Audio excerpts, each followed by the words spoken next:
Hey everyone, and welcome to Almost Cancelled. I'm Peter, that is Connor, and we are going to talk about Timeless Season 2, Episode 7. It's called Mrs. Sherlock Holmes.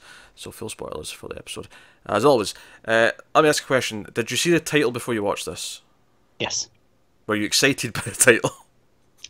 Not particularly, but it kind of meant nothing to me. So, It piqued my interest. I was curious. I saw Mrs. Sherlock Holmes and I went, okay, what's this? Like, I thought it would maybe like the wife of, what's his name who wrote all the Sherlock Holmes books? Arthur Conan Doyle. There you go. That did. I thought maybe like a bit something to do with his wife or something Oh, in the okay. past. Instead, it wasn't. It was just a woman who has very Sherlock-esque detective skills. But I don't know. I was Almost to a fault of, okay, this is just exactly Sherlock. yeah. I'm sure they embellished this a little bit Yeah. to have some fun with it. The episode actually has a lot of serious topics though, because actually it's suffragettes, where we're dealing with women first getting the vote, and how a sleeper agent basically kills Alice Paul, who was going to make this big speech that was going to convince the president to maybe reconsider his stance on things, and and I thought it handled that relatively well. It got a little bit on the nose at times. I thought the opening scene in particular felt very on the nose. Yeah, there was a few times I was feeling it. Yeah.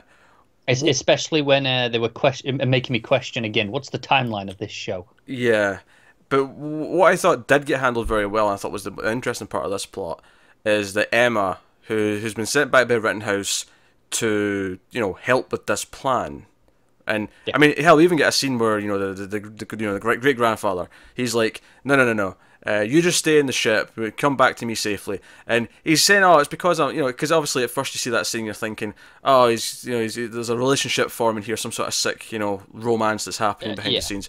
Although, given where we find out later that what the plan is and what she's not supposed to be getting involved in, I'm like, or is he like thinking she might not like it, so he's actually just intentionally Yeah. saying, "No, you come back and don't interfere."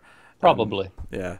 So I'm not sure how to read that one way or the other, but her actually wanting to help the heroes, because despite all of her evil tendencies, despite everything she's helping Rittenhouse do, she's not actually okay with stopping women getting the vote and everything that came from that and all the movement that happened because of that. She's Yeah. against that. You know Yeah, she wants all the other stuff, but she still wants to be able to do the things that she wants to exactly. do in the new world. Yeah, and because you think. Would it not make her question her loyalty just a touch? Where the guy she's working for, the organisation she's working for, part of their plan. Oh, let's take all the rights back from women. Let's do that. Mm. You know. Oh, that's fair. You think maybe she would question that? It's like, do I actually want to help these people succeed if this is part of their plan? If they don't, Maybe that's something we'll get in the yeah, remaining handful of episodes. 3 episodes. We got 3 episodes left. Not even a handful. Yeah, there's not that many left. It's kind of bizarre. It doesn't feel like we're ramping up to the end right now, does it? It doesn't. What episode was this number? Are 7. you sure? Positive. Like, because that, like you say, it really doesn't feel like we're anywhere near the end. I'm like, okay. Yeah. All right, I mean, No. I thought. So anyway, back to the main gist of the episode. I liked the Emma stuff. I liked her sort of reluctantly wanting to work with them to stop anything, to stop the interference from happening, so that everything still plays out. And her explanation for that, and for me, for my mother, the fact that I went to Caltech, I got all these opportunities. They came looking for me. They wouldn't have done that had yeah. women being kept in the house, if you want to put it that way.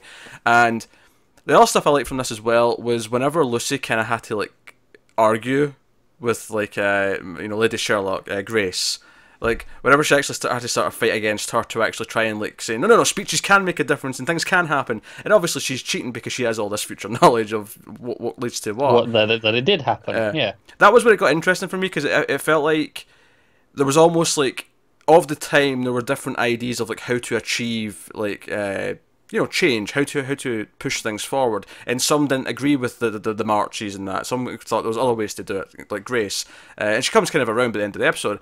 But I thought it was interesting, the sort of debate that comes up of someone who has the future perspective, and Yeah.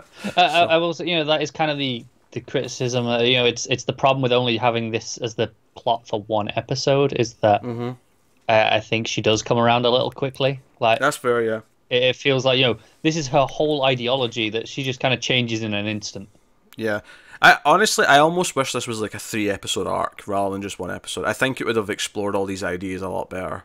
Yeah, no, I agree. Because there's a lot of interesting things to come out of this. I think we've dealt with a lot of issues, and we have dealt with sexism and stuff in the past, but this is like directly about how it changed and how, you know, what led to things getting this better. is the definitely most, you know, blatant and direct it's been with with any of these sort of topics. And I think it's great they're tackling this because I think it does offer this weird perspective on a part of history, and having there's that scene where Lucy like tries to talk to a police officer, is like, oh sir, control your wife, you know, that's like the response she gets, and it's like, okay, so how do we work through this situation? How do we do this? And of course, there was more fun stuff with you know, I'm John McClane, this is my partner Hans Gruber. Interesting comparison there, although it kind of works given that he does have an accent, not a German accent, but still close enough. Yeah, European accent, it's fine. Yeah, it'll do. It'll do. That was funny. The stuff with Lucy and Wyatt is kind of like, it's kind of a double-edged sword in this case, because yeah, I actually think a lot of how they resolve it in this episode was kind of good, but at the same time when it started up early on, I'm like, wait, didn't we finish this already? Wasn't this it done? was like, oh, we're back to the jealousy. Yeah, and if this was the intended effect, I'll give them credit for this, but so Wyatt sees her leave the room at the start because she went to like Flynn's room at the end of the last episode, right? And there's not necessarily even an implication that something, you know, happened sexually. It's just, you know, they may have just got drunk and passed out, and that was right. That was the night. We don't know what happened that night, but you know, Wyatt sees her leaving the room. He makes some assumptions, but he goes to the bathroom. He's in the bathroom with Flynn, and you know, Flynn's like, oh, is there any hot water left? And he's just, you know, he's being habitable, and Wyatt just sort of says, stay away from her. And the scene goes on, and Flynn's like, hey, she's a grown woman, she can make her own choices, and you have a wife down the hall. And at the end of this scene, I'm like, you know what, I'm on Flynn's side. Wyatt has been a dickhead in this scene. He is. And I think it was especially amplified by the fact that, you know, we started the opening scene, we saw the scene of, you know, the president being convinced, we saw the suffragette march, we saw the violence, the brutality of the police hitting them and all that. So to cut from that to this scene where Wyatt's sort of like going out of his way to be the white knight for Lucy when she doesn't need it, it was almost like amplifying the effect of me going, no, Wyatt, you're actually kind of being a bit of a douchebag here. Yeah, he is. And he is for most of the episode, frankly. He is. So it works well when Lucy calls him out on it. It is kind of funny when they walk in the room and Lady Sherlock basically just is like, all right, so you've had a bit of a thing, but you're a married man and you're not married, and she points all these, and again, it's very Sherlock how she's like, oh, you're wearing a ring, you're not, you're standing close from him, blah blah blah. The moment that really got me was, you know, when she's like, oh, you know, you're a military man, and it's like, oh, that's the same thing, you know, that Sherlock always did with Watson, is, you know, okay, you served. Yeah. And that was the other thing that maybe making this like a multi-episode arc would have had more time for, is there's that one scene where she just stands there, and then Lucy's, oh, I think we need to be Watson. They start asking questions. I almost feel like there was more to play with that, with like actually sort of playing with the tropes of Sherlock and Watson.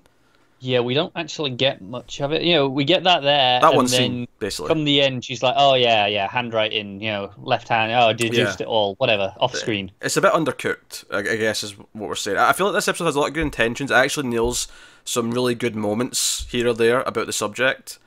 It's just too rushed, isn't it? It's just a bit too rushed. But both the feminism aspect is rushed in places, even though it has some really good points and scenes that come up here or there. And then the Sherlock stuff is hinting at a lot of good fun stuff, but kind of, again, misses the... You know, it's a bit too rushed, doesn't do everything you think they could do with it. Yeah, they're just, you know, trying to cram a little bit too much into the one episode, really. I wonder if this is because they don't think they're coming back. They've got 3 episodes left. It's like, quick, get all the ideas in. Yeah, because obviously the other thing we're playing with as well, which feels like a big deal, is Rufus thinking he's invincible. Because he has a bit of a fight with Gia, but he kind of believes that she's having these visions and that, you know, he's going to die in cowboy times. And he's like, well, we're not in cowboy times, so I'm probably... Because, you know, Flynn's like, hey, look, I promise I won't kill you on this mission. And he's kind of joking, but it's kind of like, because everyone's not trusting him. Yeah. And he's there in the mission. Which, by the way, I love Flynn being along for the missions now. I'm A-okay with this. Yeah. But he's like, I won't kill you. And he's like, yeah, I believed you won't kill me. You know what? Yeah, I'm not going to die in this mission. And I'm like, okay, I know what ideas he's having. He's having the Season 3 Flash Iris West mentality. Do you know what is really funny? We have compared this show so often to Legends of Tomorrow. Yeah. Right now, it's like, oh, okay, we're doing S.H.I.E.L.D. Yeah, S.H.I.E.L.D., bit of Flash. Honestly, the first place I remember this concept being brought up, honestly, is Final Destination 2. Yeah. Because the whole premise of Final Destination 2 is that whoever like was supposed to die next, death is going to come after them because they escaped death, right? And they play with the idea a little bit that if you're not next on the list, you're actually invincible. If you try and kill yourself, it won't work. So Rufus basically has that essential idea. Because he knows when he's supposed to die, he's theoretically safe until then. Although, when Flynn hears this theory, I love what he says to him. He's like, well, yeah, but that's great until someone, blows your kneecaps off, you idiot.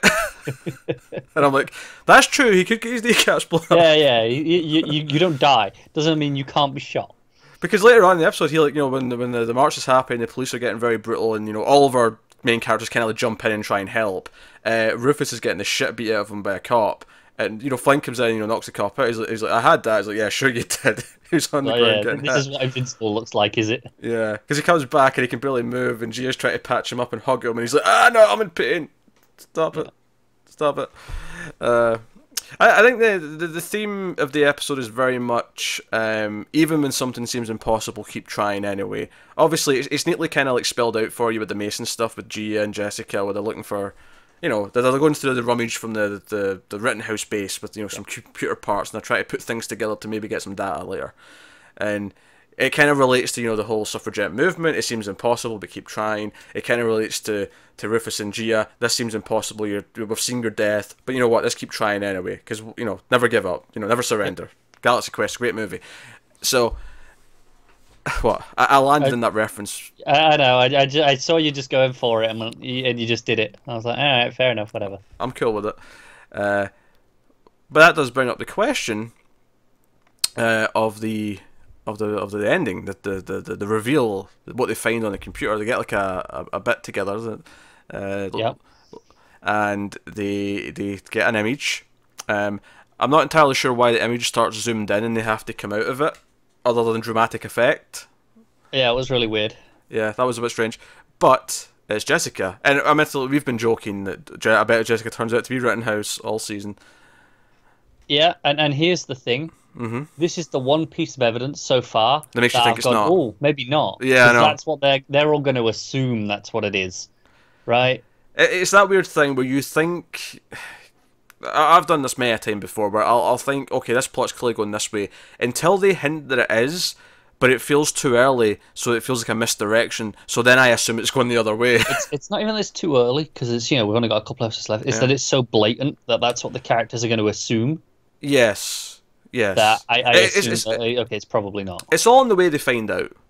Because they've found out kind of before everyone else, they're jumping to conclusions. You're like, okay, they're going to think she's a villain, but there's going to actually be a reasonable explanation for this. I think the obvious explanation, if she's not Rittenhouse, is that they were surveying her because she was connected to Wyatt, and that's why there's an image of her. Yeah.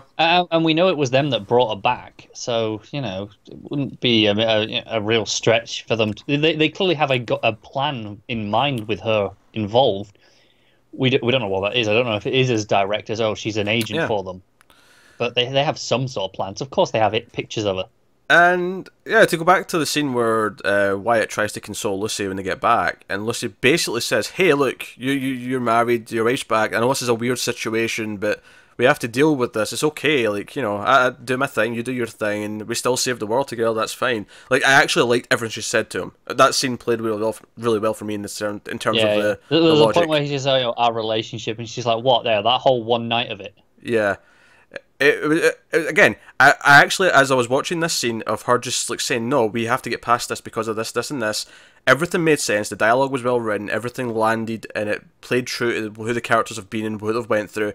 My only criticism is that I thought we'd already finished this jealousy plot. It stuck the landing in terms of the scene itself, but it's kind of unnecessary throughout the whole episode because it's like, I mean, I guess we're doing this again.